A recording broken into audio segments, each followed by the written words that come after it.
राणा अमर सिंह। राणा अमर सिंह में आपको देखना है, ये महाराणा प्रताप के पुत्र थे। ठीक है, तो इसमें लिख देना, इनके पिता का नाम लिखो महाराणा प्रताप।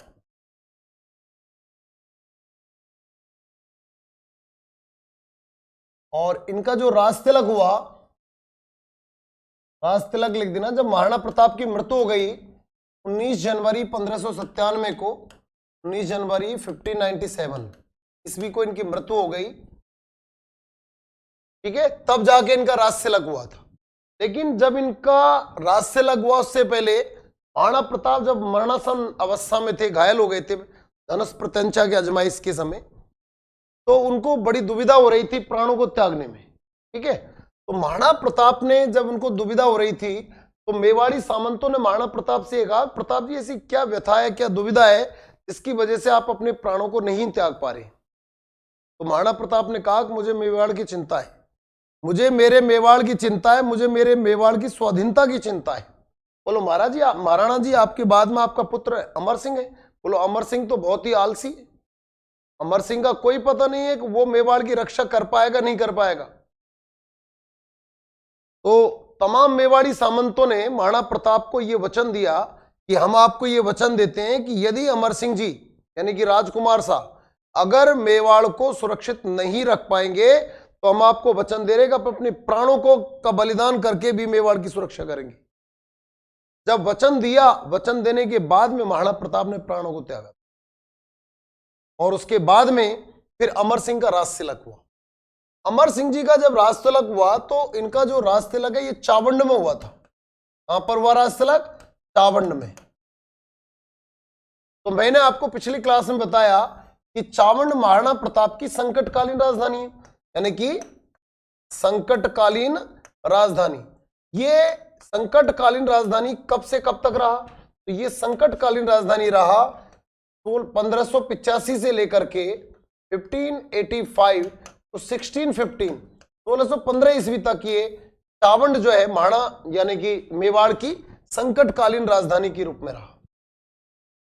देखिए अमर सिंह ने काफी स्ट्रगल किया, अमर सिंह भी मुगलों से लड़ाई लड़ता रहा। आखिर 1615 में अमर सिंह ने यह जवाब दे दिया कि हमें मुगलों की अधीनता स्वीकार ही करनी पड़ेगी, क्योंकि मुगलों से संघर्ष हम कर रहे हैं 1576 से और अब बात आ गई 1615 तक, यानी कि लगभग 41 वर्ष का समय हो गया है। 40 वर्ष का समय, और 40 वर्ष का समय का मतलब है एक सैनिक जब 18 वर्ष की उम्र में अगर भर्ती रहा होगा तो 58 साल का हो गया वो संघर्ष करते करते, यानी कि उसका पूरा जीवन तो मुगलों से संघर्ष करने में ही निकल गया। तो इसलिए अमर सिंह ने एक अपने जागीरदार और सामंतों के साथ मीटिंग की और उस मीटिंग में यह फैसला लिया कि हमारी स्थिति इतनी खराब हो गई है कि हम मुगलों से अब मुगलों का सामना नहीं कर पाएंगे, क्या करना चाहिए हमें?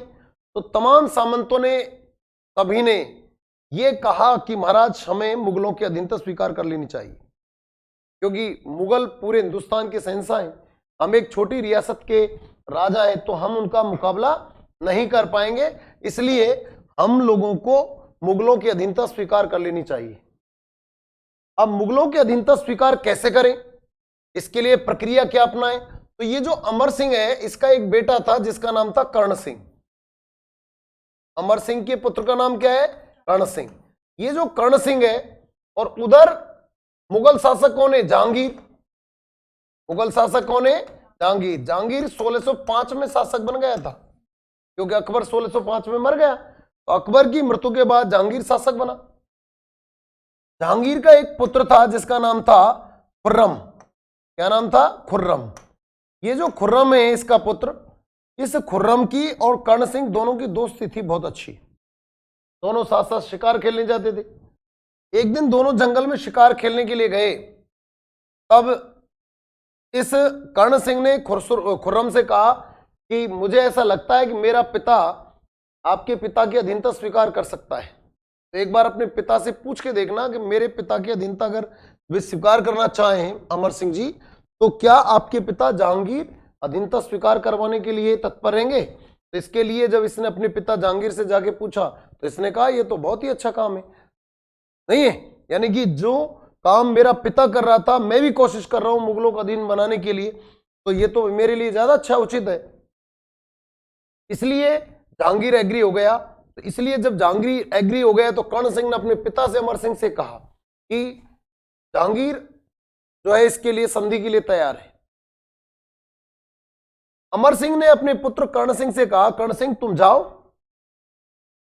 क्योंकि कोई भी ऐसी जो संधि होती थी ना उसमें राजा कभी नहीं जाता था, अपने पुत्र को भेजता था, क्या पता राजा बंदी बना ले उसको। इसलिए कर्ण सिंह दो व्यक्तियों को और लेके गया, एक का नाम था शुभकर्ण और एक का नाम था हरिदास। तो यहां शुभकर्ण और हरिदास को लेकर के ये कर्ण सिंह मुगल दरबार में पहुंचता है।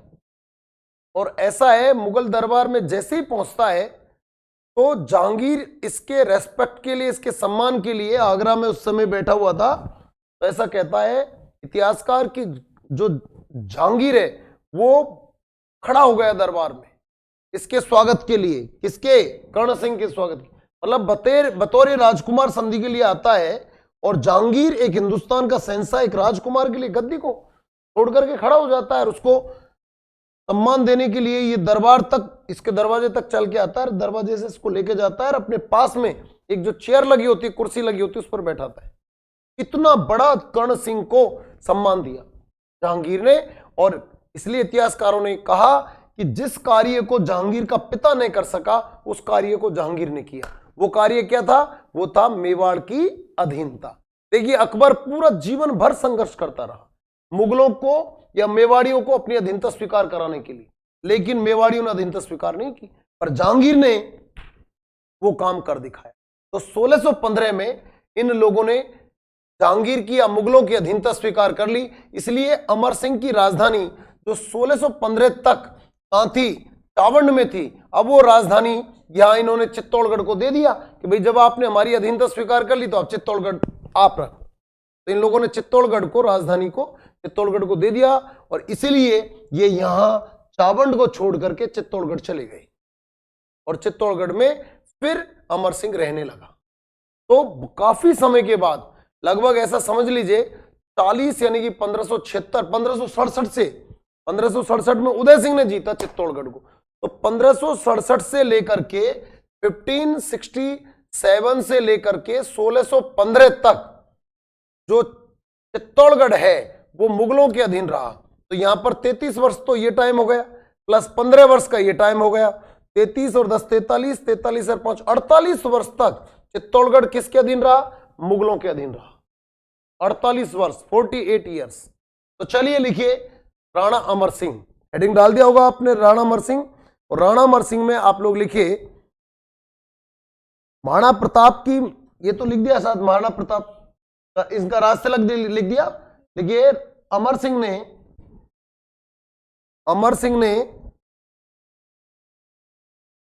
1615 तक चावंड को अपनी राजधानी के रूप में रखा। चावंड को अपनी राजधानी के रूप में रखा।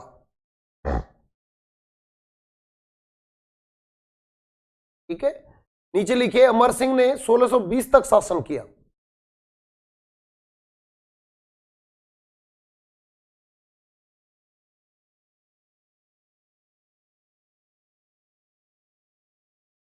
ठीक है, आगे लिखिए 5 फरवरी 1615 को 5 फरवरी 1615 को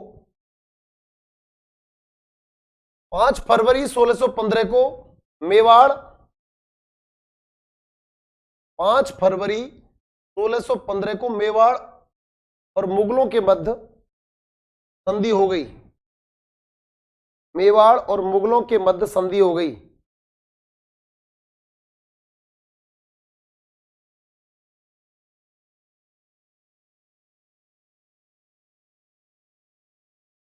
नीचे लिखिए संधि करने के लिए राजकुमार राणा कर्ण सिंह,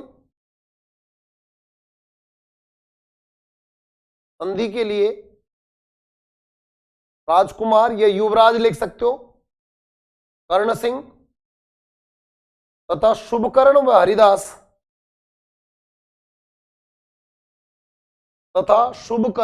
हरिदास जहांगीर के दरबार में उपस्थित हुए।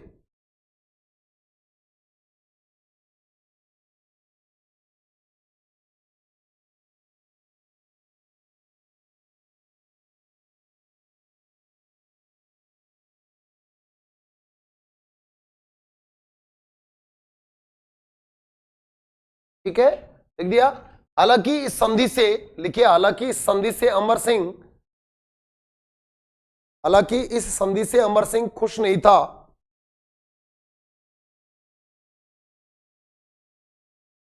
और इस संधि से अमर सिंह खुश नहीं था और नौचौकी नामक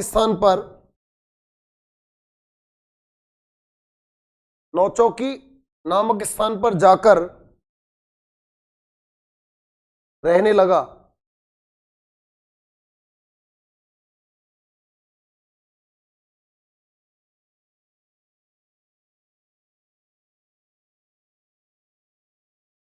नीचे लिखिए, जहांगीर ने कर्ण सिंह को 5,000 का मनसबदार बनाया।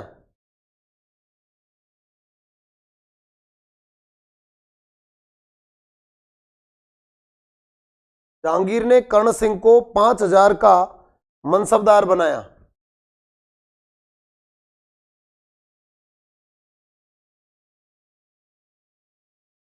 ठीक है, नेक्स्ट लिखिए, जहांगीर ने कर्ण सिंह और अमर सिंह की मूर्तियां आगरा के किले में स्थापित कराई।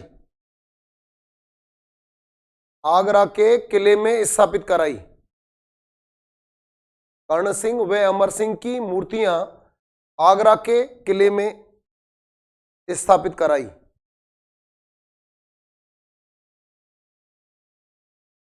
ठीक है, और नीचे एक लाइन और लिख देना, इस संधि से मेवाड़ के लोगों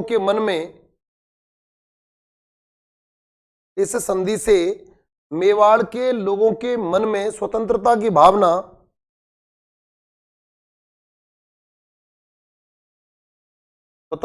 भावना का पतन हो गया। ठीक है, हालांकि ऐसा कहते हैं कि जो गहलोत वंश है या सिसोदिया वंश जो चला रहा है, ये महाराणा प्रताप तक ही ज्यादा उपयुक्त है। इसके बाद में तो ये बहुत कम ऐसे प्रश्न बनेंगे इनमें जो पेपरों में आते हैं। इसलिए अब 2-2 लाइन 3-3 लाइन जो भी बनती है वो आप नोट कर लीजिए। अब ये जो है अमर सिंह 1620 में इनकी मृत्यु हो गई। नीचे लिखिए, 1620 में अमर सिंह की मृत्यु हुई और उनका पुत्र कर्ण सिंह शासक बना। 1620 में अमर सिंह की मृत्यु हुई और उनका पुत्र कर्ण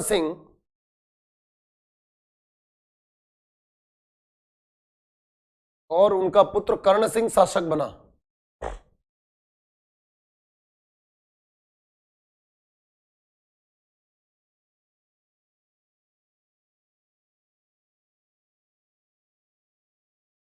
हेडिंग डालिए कर्ण सिंह, हेडिंग डालिए, अगला जो शासक है वो लिखिए कर्ण सिंह। कर्ण सिंह लिखिए, कर्ण सिंह उदयपुर में, कर्ण सिंह के बारे में लिखिए, उदयपुर में जगमंदिर महल का निर्माण शुरू करवाया। जो पिछोला झील है ना, ये पिछोला झील, इसमें 2 टापू हैं, एक टापू ये रहा, एक टापू ये रहा। तो इसमें जगमंदिर जो महल है, कौन सा मंदिर? जगमंदिर। तो एक तो इसमें लिख देना, जगमंदिर महल का निर्माण कार्य शुरू कराया कर्ण सिंह ने, जगमंदिर महल का निर्माण शुरू करवाया।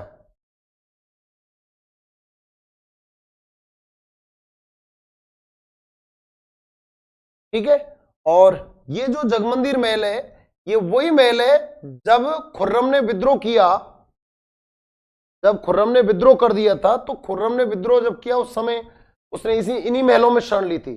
भाई देखिए क्या होता है, ये जो जहांगीर है, इस जहांगीर का जो बेटा है उसका नाम है, अभी मैंने आपको बताया ना, कर्ण सिंह का मित्र है। कर्ण सिंह का मित्र कौन था? खुर्रम, है ना। तो खुर्रम ने 1623 में विद्रोह कर दिया था, और इसलिए विद्रोह का मतलब होता है कि जहांगीर के राज्य में खुर्रम ने यह कहा इसके बेटे ने कि या तो आप मुझे राजगद्दी को दीजिए, मतलब मुझे राजगद्दी आप छोड़िए और मुझे मेरा राज तिलक कराइए, नहीं तो मैं आपके पूरे राज्य में एक अलग राज्य बनाऊंगा। भाई अगर भारत में कोई व्यक्ति ये कहे कि मैं अलग देश बनाऊंगा तो वो विद्रोही तो होगा, जो भारत को बांटने की बात करेगा। इसलिए जहांगीर के राज्य को जो बांटने की बात करेगा वो विद्रोही होगा। तो बांटने की बात कौन कर रहा है यहाँ पर? खुर्रम। और इसलिए खुर्रम को विद्रोही माना, इसलिए जहांगीर और खुर्रम के बीच में युद्ध हो गया 1623 में। इस युद्ध का नाम था बिलोचपुर का युद्ध। क्या नाम था? बिलोचपुर का युद्ध। इस बिलोचपुर के युद्ध में ये खुर्रम हार गया, और जब हार करके युद्ध क्षेत्र से भागने लगा तब इसने अपने मित्र कर्ण सिंह को सूचना भेजी कि मुझे आप पनाह दीजिए, शरण दीजिए, मुझे कहीं छुपाइए, मुझे कहीं जगह नहीं मिल रही है। तो कर्ण सिंह ने इसको बुलाया, बुला करके इसको जगमंदिर महल में छुपाया। ठीक है, तो मैं आपको यही कह रहा हूं कि ये जो मंदिर है जगमंदिर महल, वो किसने बनवाया, इसका निर्माण कार्य किसने शुरू कराया? कर्ण सिंह ने। अब आप कहोगे सर जगत सिंह क्यों नाम है? क्योंकि कर्ण सिंह के पुत्र का नाम जगत सिंह है। तो निर्माण कार्य तो कर्ण सिंह ने इसका शुरू करवा दिया, लेकिन ये इसको पूरा नहीं बनवा सका। इसके बाद में इसके पुत्र जगत सिंह ने इसको पूरा बनवाया और खुद का नाम दे दिया जगमंदिर महल। ठीक है, तो मैंने आपको यहां लिखा है। चलिए आगे लिखिए नेक्स्ट, अगला पॉइंट। खुर्रम ने विद्रोह के दौरान इन्हीं महलों में शरण ली। खुर्रम ने विद्रोह के दौरान इन्हीं महलों में शरण ली।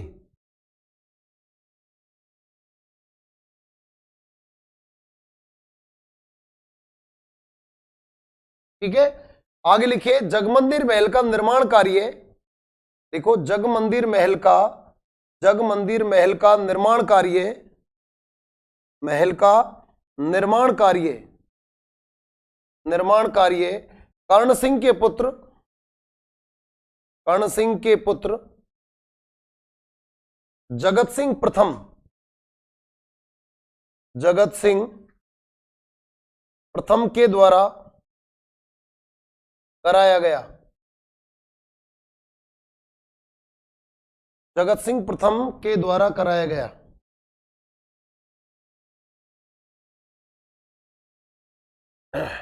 आगे लिखिए जगत सिंह ने उदयपुर में जगदीश मंदिर का निर्माण करवाया। जगत सिंह ने उदयपुर में जगदीश मंदिर बनवाया।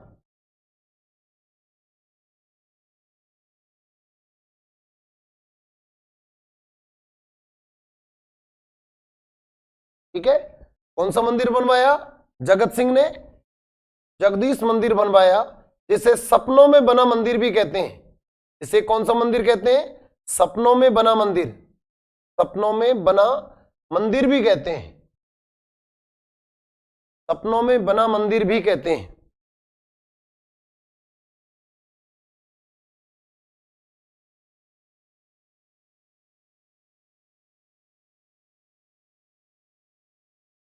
ठीक है, अगला बिंदु लिखिए जगत सिंह दानवीरता के लिए प्रसिद्ध था। जगत सिंह दानवीरता के लिए प्रसिद्ध था। जगत सिंह दानवीरता के लिए प्रसिद्ध था। देखिए जगत सिंह की जो धायमा थी उसका नाम था नौजूबाई। जगत सिंह की धायमा कौन थी? नौजूबाई। तो यहां पर देखिए नौजूबाई, नौजूबाई लिखिए, हेडिंग डालो नौजूबाई। नौजूबाई कौन है? लिख देना जगत सिंह प्रथम की धायमा। जगत सिंह फर्स्ट की धायमा है, धायमा। और इनकी छतरी जो है नौजूबाई की छतरी, नौजूबाई की छतरी कहां पर बनाई गई? उदयपुर में बनाई। उदयपुर में किसने बनवाई? जगत सिंह ने। इनकी जो छतरी बनवाई नौजूबाई की छतरी, या नौजूबाई की छतरी नहीं, सॉरी मंदिर है नौजूबाई का, मंदिर लिखना आपको। नौजूबाई का मंदिर कहां पर है? उदयपुर में। किसने बनवाया? जगत सिंह फर्स्ट ने। अब नौजुबाई कौन है? ये जगत सिंह फर्स्ट की धाय मां है, राइट। अब इसके बाद में लिखिए राज सिंह, हेडिंग डालो राज सिंह। राज सिंह लिखें, इनका शासनकाल रहा 1652 से लेकर के 1680 तक। राज सिंह लिख दीजिए, शासनकाल 1652 से 1680, ठीक है। अब राज सिंह के बारे में लिखें, एक तो इन्होंने राजसमंद झील बनवाई, राजसमंद झील की स्थापना, ठीक है। लेकिन जब राज सिंह शासन कर रहा था तो यहां पर देखिए, ये राज सिंह की मैं आपसे बात करता हूं। राज सिंह का शासनकाल रहा 1652 से लेकर के और 1680 तक मैं बता रहा हूं। यहां इस दरमियान इसने दो मुगल शासक देखे। एक तो देखा शाहजहां। शाहजहां को जो इसने देखा वो कब से कब तक देखा? 1652 से लेकर के 1658, क्योंकि शाहजहां 1652 से 1658 में इसकी गद्दी हट गई, यानी कि औरंगजेब ने छीन ली। तो राज सिंह के समकालीन जो मुगल शासक थे वो एक तो कौन है? शाहजहां। और कब से कब तक रहा? 1652 से 1658, यानी कि 6 वर्ष तक इसके समय में रहा। इसके बाद में जब शाहजहां चला गया, उसके बाद में कौन आ गया? औरंगजेब। तो औरंगजेब जो राज सिंह के समकालीन रहा तो वो 1658 से लेकर के 1658 से लेकर 1680 तक इसके समकालीन रहा। यानी कि राज सिंह का ये समकालीन जो ज्यादा समय तक मुगल शासक ने शासन किया वो कौन था? औरंगजेब। क्योंकि ये 1658 से 1680 तक रह रहा है केवल शाहजहां। तो एक सेकंड ग्रेड में क्वेश्चन पूछा गया कि राज सिंह के समकालीन निम्न में से कौन सा मुगल शासक था? राज सिंह के समकालीन।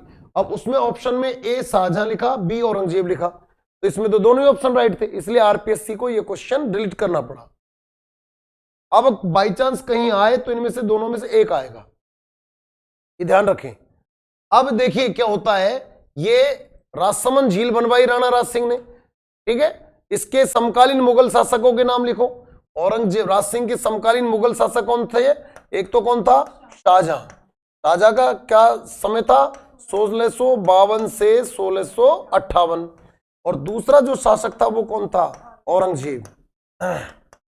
औरंगजेब ने जो शासन किया वो 1658 से लेकर के और 1680 तक किया। तो ये राणा राज सिंह के समकालीन थे, ठीक है। अब जब औरंगजेब शासन कर रहा था, पहली बात तो ये कि जब शाहजहां शासन कर रहा था तभी इस राज सिंह ने चित्तौड़गढ़ के किले की मरम्मत का काम शुरू कर दिया। जबकि अभी मैंने आपको जब बताया अमर सिंह ने जब संधि की थी, अमर सिंह ने जब संधि की थी, मैंने अभी आपको बताया कि ये जो संधि हुई 5 फरवरी को शुभकर्ण और हरिदास के द्वारा, तो उस संधि में ये बात थी कि भाई मेवाड़ के जो राजा हैं वो चित्तौड़गढ़ हम आपको दे रहे हैं। भाई यहां से 1615 के बाद में ये लोग कहां गए? चित्तौड़गढ़ में आ गए थे। तो ये चित्तौड़गढ़ में आ गए, तो ये शर्त में था कि जब आप चित्तौड़गढ़ में रहोगे, जब चित्तौड़गढ़ के दुर्ग में आप रहोगे तो इस दुर्ग की मरम्मत आप नहीं करा सकते कहीं भी। इस दुर्ग को आप इसकी मरम्मत नहीं करा सकते। और अगर आपको मरम्मत करानी है तो हम मुगलों से आपको क्या करना पड़ेगा? परमिशन लेनी होगी, आज्ञा लेनी पड़ेगी। आपको आज्ञा लेने के बाद ही इस किले की मरम्मत शुरू करा दे।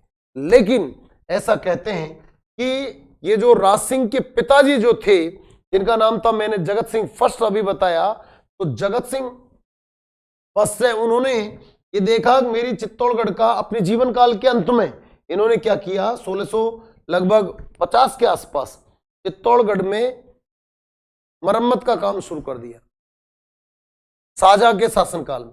भाई 1650 में कौन शासक है? शाहजहां। मैंने बताया ना शाहजहां का शासनकाल क्या था। शाहजहां का शासनकाल ये देखिए, शाहजहां का शासनकाल 1652, यानी कि ये तो इससे पहले 1658 इसके समकालीन है। शाहजहां तो जो शासक बना वो 1627 में बना और 1658 तक शासक रहा शाहजहां, ठीक है। मुगल वंश जब पढ़ते हैं तो मैं आपको बच्चों ये बता रहा हूं, जब शाहजहां शासन कर रहा है तो उधर चित्तौड़गढ़ में शासन कौन कर रहा था? जगत सिंह फर्स्ट, जगत सिंह प्रथम। तो उसने चित्तौड़गढ़ की किले की मरम्मत का काम शुरू कर दिया। यानी कि इसने ये आगरा में शासक कौन है? आगरा में शासक कौन है? बोलो, शाहजहां। और इधर शासक कौन है? जगत सिंह। ये जगत सिंह है, जगत सिंह का एक बेटा है जिसका नाम क्या था, राज सिंह। ये राज सिंह है।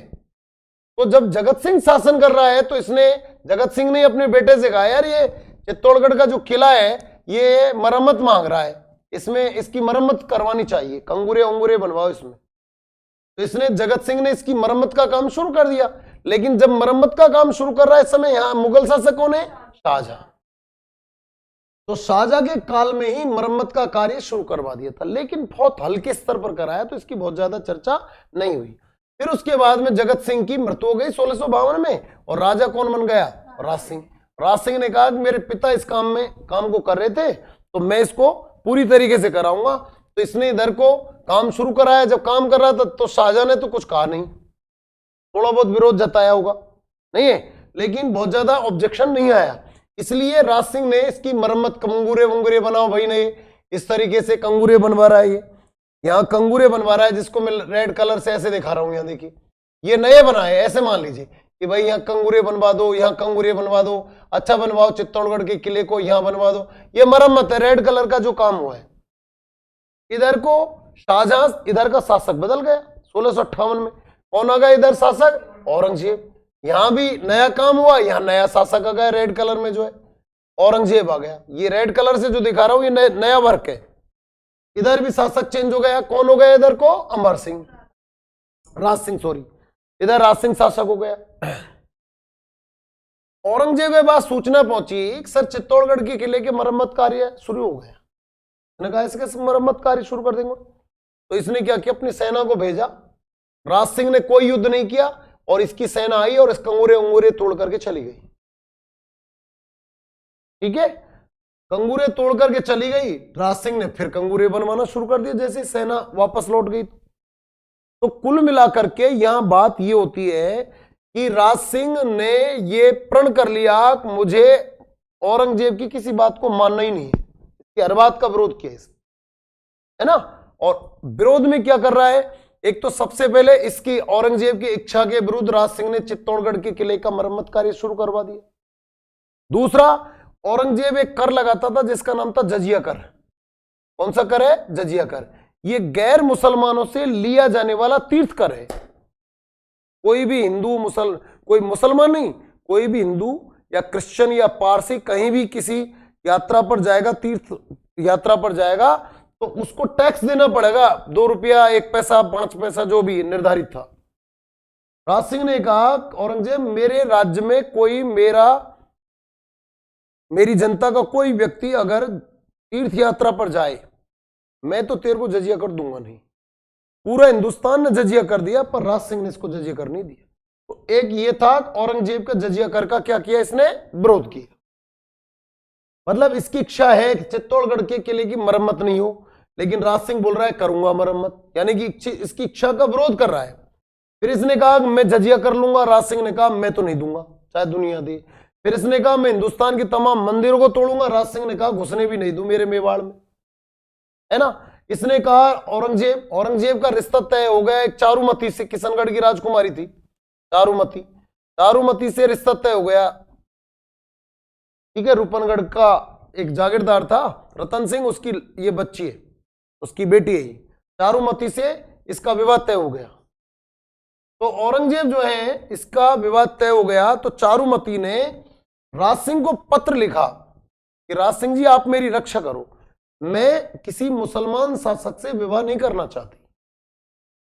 राज सिंह ने पहले तो अवॉइड कर दिया, छोड़ो यार अपन क्यों किसी के पछड़े में पड़े, भाई अपन को क्या लेना देना, शादी हो रही है तो होने दो। लेकिन चारुमती ने जब ये बात कही, राज सिंह ने जब ये बात कही, लेकिन मन में एक बात ये आ रही है कि यार किसी बच्ची ने, किसी एक लड़की ने मुझसे मदद मांगी, एक महिला ने मुझसे मदद मांगी, और क्यों मांगी, क्योंकि उसने मुझे मदद के योग्य समझा है, इसलिए इसने पंगा ले लिया। यहां राज सिंह ने चारुमती को यहां से उठा लाया और इसको यहां ले आया उदयपुर में, चित्तौड़गढ़ में इससे शादी कर ली। अब आप सोचो कि जिस लड़की का एंगेजमेंट किसके साथ हो गया हो, हिंदुस्तान के बादशाह के साथ में हो गया हो, कोई छोटी मोटी हस्ती नहीं है। और कमाल की बात है कि एक छोटी सी रियासत का राजा उससे पहले शादी कर ले। तो राज सिंह को, औरंगजेब को तो बड़ा मतलब इसको तो बेइज्जती हुई। महाराज आप हिंदुस्तान के शहंशाह, आपको सीधा सीधा चैलेंज कर रहा है राज सिंह, आपका तो मतलब खौफ ही नहीं राज सिंह को। इसने बड़ी सेना भेजी राज सिंह पर। राज सिंह अपने चित्तौड़गढ़ को खाली करके और चित्तौड़गढ़ की पहाड़ी पर सेना लेके बैठ गया। औरंगजेब की बड़ा सैनिक दस्ता यहां पर युद्ध के लिए आता है, लेकिन जब उसने देखा चित्तौड़गढ़ पूरा खाली है तो किसी से पूछा भाई सेना कहां गई, बोले वो बैठी पहाड़ी पर। तो ऐसा कहते हैं कि पहाड़ी पर राज सिंह की सेना बैठी हुई थी। औरंगजेब की सेना ने जब पहाड़ी पर चढ़ने की कोशिश की तो राज सिंह के सिपाहियों ने, सेना ने वहां से पत्थरों को फेंकना शुरू कर दिया। तो ऐसा कहते हैं कि औरंगजेब की बहुत बड़ा सेना का नुकसान हुआ और वो भाग गए वापस, तो उन्होंने तो बड़ी बड़ी शिलाएं ऊपर से खिसका दी नीचे, इसलिए वो भाग गए। अब भागे तो यानी कि औरंगजेब ये भी कहने पर विवश हो गया कि राज सिंह जो करे वो करे। और एक इसने फिर भी एक फरमान जारी कर दिया कि भाई जो मेवाड़ है, ये जो मेवाड़ है ये मारवाड़ के साथ में, जोधपुर के राजाओं के साथ में कोई संबंध नहीं स्थापित करे, यानी कि इनके बीच में कोई संधि नहीं होनी चाहिए। राज सिंह ने कहा मैं मारवाड़ के साथ संधि क्यों नहीं करूं, मेरा राज्य है और फिर मारवाड़ हमारा रिश्तेदार है, तो रिश्तेदार से संधि करूंगा मैं, तू कौन होता है मुझे रोकने वाला। तो इसकी इच्छा के विरुद्ध राज सिंह ने यानी कि मेवाड़ ने मारवाड़ के साथ में संधि कर ली। यानी कि राज सिंह ने औरंगजेब के हर कार्य का विरोध किया, इसलिए ये शेर है। इसे राज सिंह के बारे में हम लोग लिखेंगे, हेडिंग डाल दीजिए राणा राज सिंह 1652 से 1680।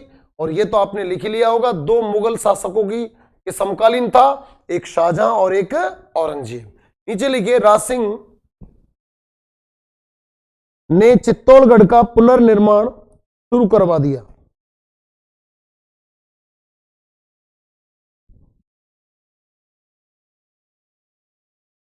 चित्तौड़गढ़ का पुनर्निर्माण शुरू करवा दिया। हालांकि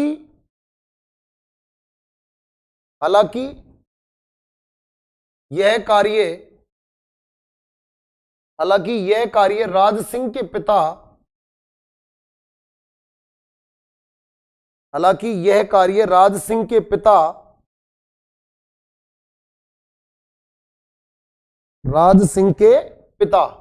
क्या नाम है राज सिंह के पिता का, जगत सिंह प्रथम ने ही शुरू करवा दिया था।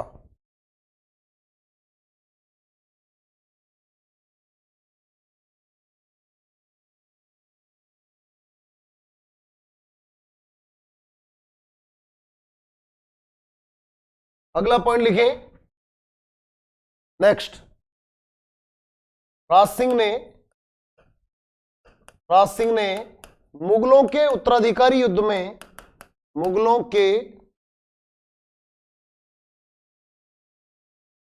उत्तराधिकारी युद्ध में औरंगजेब का समर्थन किया। केवल समर्थन है, औरंगजेब का समर्थन किया। नेक्स्ट, औरंगजेब के जजिया कर का विरोध किया। औरंगजेब के जजिया कर का विरोध किया। नेक्स्ट, औरंगजेब की इच्छा के विरुद्ध मारवाड़ से संधि की। नेक्स्ट, किशनगढ़ की राजकुमारी चारुमती से विवाह किया। किशनगढ़ की राजकुमारी चारुमती से विवाह किया। अगला पॉइंट, किशनगढ़ की राजकुमारी चारुमती से विवाह किया, जबकि चारुमती का विवाह औरंगजेब के साथ तय हो गया था। औरंगजेब के साथ तय हो गया था।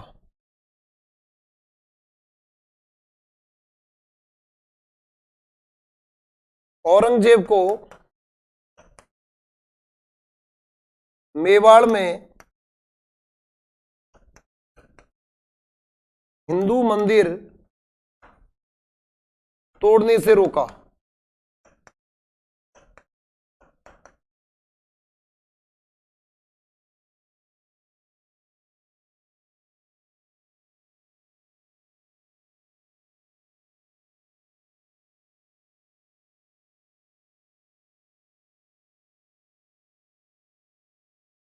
ठीक है, ये सारी बातें हैं। इसके बाद में अब मुगलों से जब झगड़ा हो रहा है, मुगलों से जब झगड़ा हो रहा है तो इसका जो सेनापति था, यानी कि राज सिंह का सेनापति कौन है, लिखिए राज सिंह का सेनापति, राज सिंह का सेनापति, इसका नाम आपने सुना होगा, इसका नाम है हाड़ा चूंडा,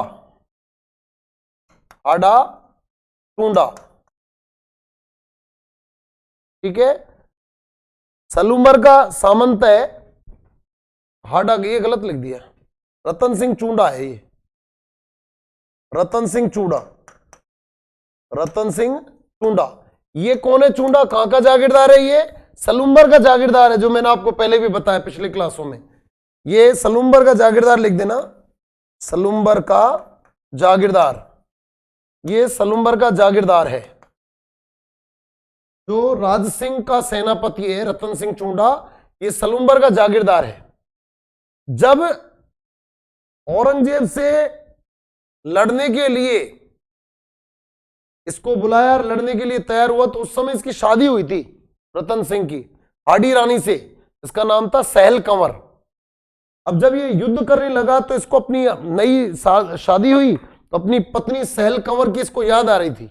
इसने एक सेनापति, एक सिपाही से कहा, तुम जाओ मेरी पत्नी से मेरी कोई, उसका कोई चिन्ह लेके आओ, ताकि मैं उस चिन्ह को देख करके और उसको याद करूं, और मतलब उसकी याद, मतलब जो सहल कंवर है उसकी जो मुझे याद आ रही है, तो उस चिन्ह से मैं अपने आप को संतुष्ट कर लूं। तो पत्नी के पास में जब गया तो पत्नी ने कहा कि वो याद नहीं, मतलब लड़ाई नहीं कर पा रहे, बोलो जी हाँ बिल्कुल। तो उसने सोचा वो तो ऐसे तो युद्ध क्षेत्र में वीरगति को प्राप्त हो जाएंगे, तो अपना सिर काट करके सहल कंवर ने और इस रतन सिंह चूंडा को भेज दिया। उसने उस सिर को उस अपने गले में बांधा, लटका करके फिर युद्ध किया, जबरदस्त सदम्भ साहस का परिचय दिया। तो नीचे लिखिए, राज सिंह का सेनापति कौन था, रतन सिंह चूंडा, सलूम्बर का जागीरदार, नोट कर लीजिए, सलूम्बर का जागीरदार। अब नीचे लिखिए, जब रतन सिंह चूंडा, जब रतन सिंह चूंडा औरंगजेब के खिलाफ लड़ाई लड़ रहा था,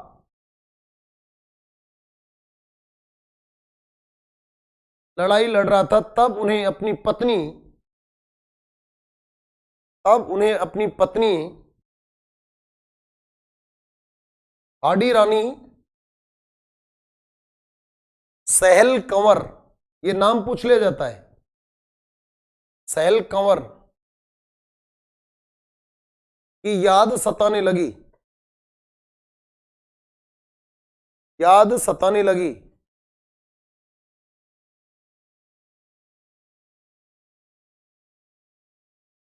नीचे लिख देना, सहल कंवर से निशानी मांगने पर, सहल कंवर से निशानी मांगने पर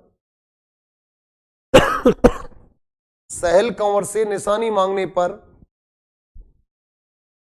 उन्होंने अपना सिर उतार कर कलम करके, अपना सिर कलम करके रतन सिंह चूंडा को भेंट कर दिया, रतन सिंह चूंडा को भेंट कर दिया।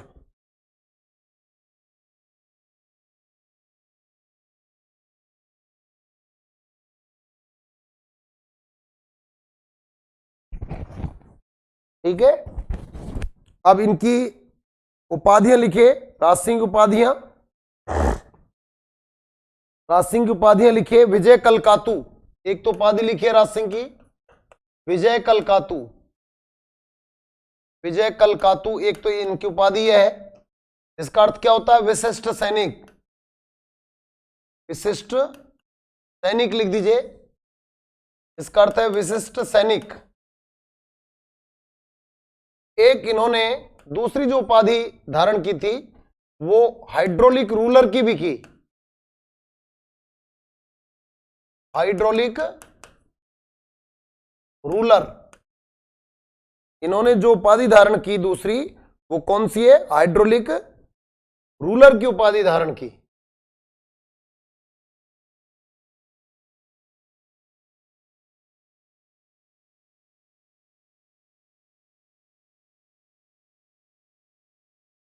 ठीक है, तो इन्होंने हाइड्रोलिक रूलर की उपाधि धारण की। राइट, हाइड्रोलिक रूलर का मतलब क्या होता है? जिसने पेयजल समस्याओं का निराकरण किया हो, यानी कि पेयजल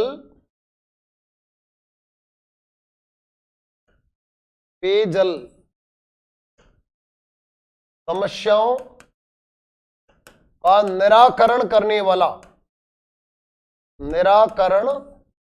वाला शासक, इसलिए इसको हाइड्रोलिक रूलर बोलते हैं। ठीक है, अच्छा, इनका दरबारी विद्वान कौन था? इनका दरबारी विद्वान लिखिए।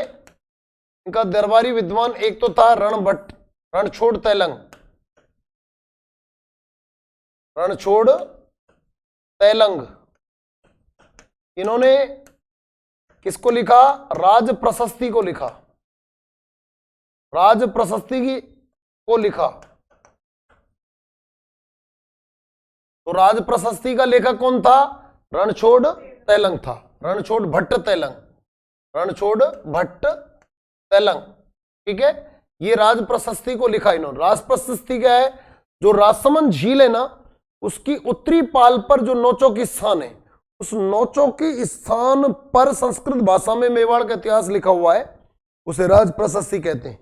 तो राज प्रशस्ति मैंने आपको पिछोला झील पढ़ाई, तब राजसमंद झील पढ़ाई, तब मैंने आपको समझाया था कि राज प्रशस्ति कहां पर है?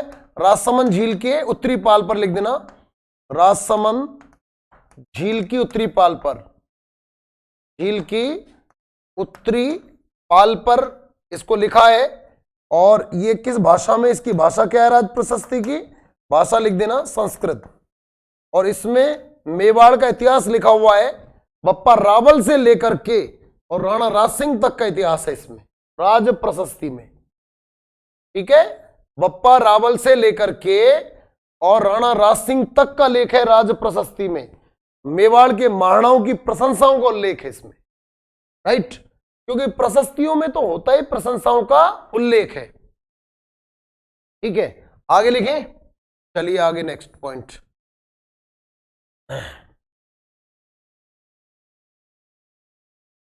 उपलब्धियां, अब मंदिर लिखिए। इन्होंने और कौन कौन से मंदिर बनवाए? मंदिर, तो मंदिर में राणा राज सिंह के मंदिर लिखो। मंदिर, तो नंबर 1 मंदिर में लिखो, नंबर 1 एक तो द्वारिकाधीश का मंदिर बनवाया। द्वारिकाधीश का मंदिर बनवाया एक तो इन्होंने। ये कहां पर बनवाया? कांकरौली में। कांकरौली किसका नाम है? राजसमंद में, तो कांकरौली राजसमंद लिख दो। दूसरा इन्होंने श्रीनाथ जी का मंदिर बनवाया, श्रीनाथ मंदिर। कहां पर बनवाया? सिहाड़ गांव में। सिहाड़ गांव, इसी गांव का नाम कालांतर में क्या हो गया? श्रीनाथ द्वारा। श्रीनाथ द्वारा इसको कहा गया। यही सिहाड़ गांव है, इसका नाम बदल दिया गया। क्यों नाम बदल गया? क्योंकि सिहाड़ गांव में श्रीनाथ का मंदिर बन गया, इसलिए इसका गांव का नाम ही हो गया श्रीनाथ द्वारा। ठीक है, तो 2 मंदिर लिखिए, इनके समकालीन 2 मंदिर है। हालांकि एक मंदिर और बनाया है इन्होंने, तीसरा अंबा माता का मंदिर। अंबा माता का मंदिर ये कहां पर बनवाया? उदयपुर में। अंबा माता का मंदिर लिख दीजिए, उदयपुर।